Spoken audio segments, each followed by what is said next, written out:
और चलिए सीधे रुक कर लेते हैं बाराबंकी का, जहां सीएम योगी जनसभा को संबोधित कर रहे हैं। जब देश अपनी आजादी का अमृत महोत्सव मना रहा था, आजादी के अमृत महोत्सव में पहली बार आपको लगा होगा कि 1947 में जब देश आजाद हुआ था, तब हम लोग आजादी के जश्न को देख नहीं पाए थे। आजादी के उस जश्न में उस समय की सरकार ने आम जनमानस को जोड़ने का कितना प्रयास किया होगा, इसका कोई आधिकारिक रिकॉर्ड नहीं। लेकिन भाइयों बहनों, जब आजादी के 75 वर्ष पूरे हो रहे थे, हर घर तिरंगा के माध्यम से प्रधानमंत्री मोदी जी ने प्रत्येक भारतवासी को आजादी के अमृत महोत्सव के साथ जोड़ने का कार्य किया। आजादी के अमृत महोत्सव के वर्ष में जब देश अपनी आजादी के 75 वर्ष पूरे कर रहा था, इससे ज्यादा सुखद अनुभूति क्या हो सकती थी कि जिस ब्रिटेन पर 200 वर्षों ने जिस ब्रिटेन पर भारत पर राज किया था,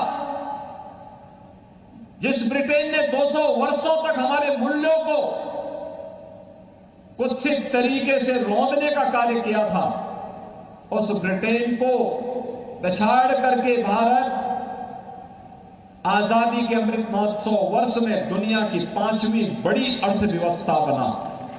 और भाइयों बहनों, आजादी के अमृत काल के प्रथम वर्ष में दुनिया के 20 बड़े देशों की, जिन देशों के पास दुनिया की 65% से अधिक आबादी निवास करती है, जिन देशों ने दुनिया के 85% संसाधनों पर अधिकार है, और जिन देशों के पास दुनिया के 90% से अधिक पेटेंट पर जिन देशों का अधिकार है, उन 20 बड़े देशों के समूह की अध्यक्षता प्रधानमंत्री मोदी जी के नेतृत्व में वर्तमान में भारत कर रहा है। हर भारत के लिए गौरव की बात है। आज भारत का नागरिक दुनिया में जहां कहीं भी जाता है, सम्मान की निगाहों से देखा जाता है। आपने रूस और यूक्रेन के युद्ध के समय देखा होगा, पहली बार जब दो देशों के बीच युद्ध हो रहा है, अगर किसी के कहने पर सीज फायर होकर के वहां से सुरक्षित भारतीय नागरिकों को निकालने में मदद मिली, तो पहली बार रूस और यूक्रेन के युद्ध के दौरान आपने देखा होगा। अब ये सूडान के अंदर वहां पर आंतरिक संघर्ष के कारण व्यापक पैमाने पर कत्लेआम हुआ, लेकिन भारत दुनिया का अकेला देश था जिसने ऑपरेशन कावेरी चला करके अपने नागरिकों को सुरक्षित निकालने का कार्य किया है। भाइयों बहनों, एक और वैश्विक मंच पर बढ़ती हुई प्रतिष्ठा, दूसरी तरफ भारत के अंदर इंफ्रास्ट्रक्चर डेवलपमेंट के जो कार्य हुए हैं, highway, railway, airport, AIIMS, IIT, IIM जैसी संस्थाओं का निर्माण होना, वाटरवे का निर्माण होना, नए लॉजिस्टिक हब का निर्माण होना, आईटी के नए हब का निर्माण होना, ये नए भारत की नई कहानी को कहता है।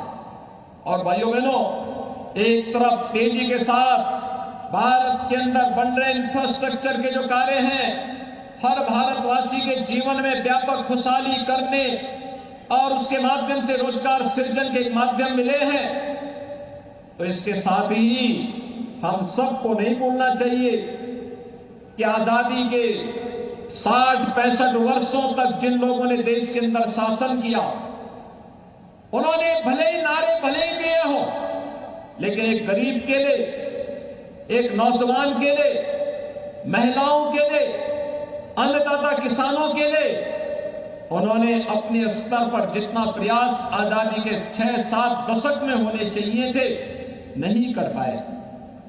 मात्र 9 वर्ष में करोड़ों लोगों के लिए सिर ढकने के लिए आवास मिल जाना, करोड़ों लोगों के घरों में शौचालय हो जाना, करोड़ों लोगों को उज्ज्वला योजना का स्वस्थ ईंधन उपलब्ध करवाने का कार्य कर देना, करोड़ों नौजवानों के जीवन में आर्थिक स्वावलंबन के साथ जोड़ने का कार्य हो जाना, आजादी के बाद 70 वर्षों में जिन गरीबों के बैंक में अकाउंट नहीं खुल पाए थे, उनके जनधन के अकाउंट खुल जाना, 50 करोड़ गरीबों को आयुष्मान भारत की स्वास्थ्य बीमा का कवर का मिल जाना, और भारत अकेला देश है जिसने अपने 80 करोड़ लोगों को कोरोना कालखंड में और आज भी लगातार फ्री में राशन की सुविधा उपलब्ध करवाने का कार्य जो कर रहा है वो अकेले भारत है।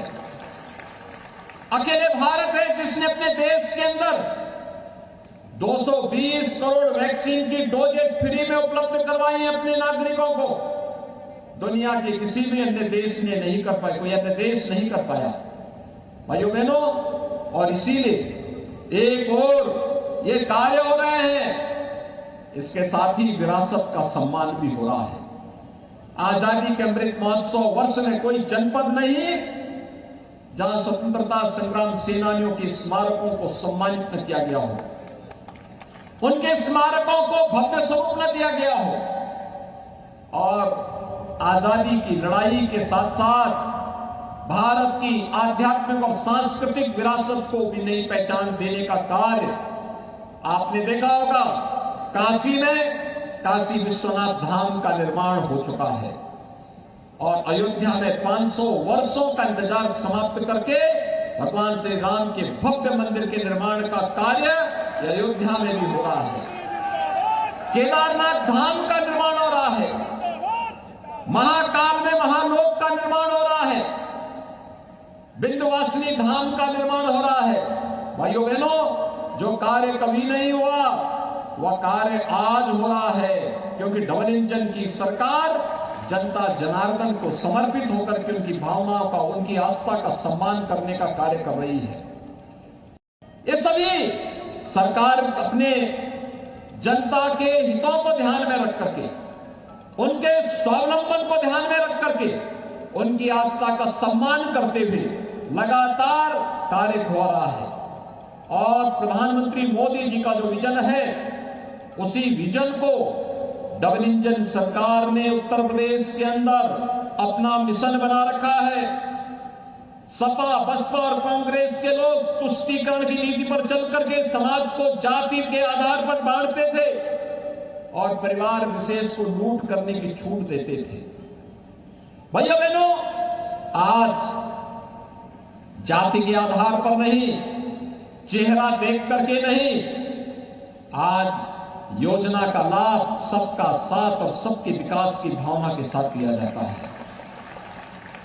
हमने चेहरा नहीं देखा और न किसी वर्ग विशेष का तुष्टीकरण किया। हमारी योजनाओं का लाभ हर नागरिक और हर परिवार की सशक्तिकरण का माध्यम बनता है। हमने तुष्टीकरण को नहीं यहां पे पनपने दिया, बल्कि हमने समाज के सशक्तिकरण पर ध्यान दिया और आज उसका परिणाम भी हमारे सामने आ रहा है। आज हम देख रहे हैं प्रदेश के अंदर कोई नहीं कह सकता पिछले 6 वर्ष में 54 लाख गरीबों को एक आवास मिला। कोई नहीं कह सकता कि जाति, मत और मजहब के आधार पर किसी के साथ भेदभाव हुआ हो। योजना का लाभ सबको देंगे। 2 करोड़ 61 लाख गरीबों के शौचालय बनाए गए। 1 करोड़ 75 लाख गरीबों को उज्ज्वला योजना के कनेक्शन दिलाए गए। और अभी तो एक कनेक्शन दिलाए गए, अभी तो दीपावली और होली पर, भाइयों बहनों, दीपावली और होली पर फ्री में रसोई गैस के सिलेंडर भी उपलब्ध करवाने वाले हैं। 10 करोड़ लोगों को उत्तर प्रदेश में आयुष्मान भारत की योजना का लाभ दिया जा रहा है और 15 करोड़ लोग पिछले 3 वर्ष से लगातार फ्री में राशन की सुविधा का लाभ उत्तर प्रदेश के अंदर प्राप्त कर रहा है। भाइयों बहनों, ये डबल इंजन सरकार का करिश्मा यही है। कहीं पर पूर्वांचल एक्सप्रेसवे पूर्वी उत्तर प्रदेश को जोड़ता है, कहीं बुंदेलखंड एक्सप्रेसवे बुंदेलखंड को जोड़ने का कार्य कर रहा है। गंगा एक्सप्रेसवे पर युद्ध स्तर पर कार्य चल रहा है, नए एयरपोर्ट बन रहे हैं और बाराबंकी के लिए एक और लखनऊ का इंटरनेशनल एयरपोर्ट और दूसरी तरफ अयोध्या में भी एक इंटरनेशनल एयरपोर्ट बन रहा है। यानी जहां भी आपके लिए नजदीक हो, आप वहां की एयरपोर्ट का इस्तेमाल कर सकते हैं। एक तरफ राजधानी लखनऊ और दूसरी तरफ अयोध्या।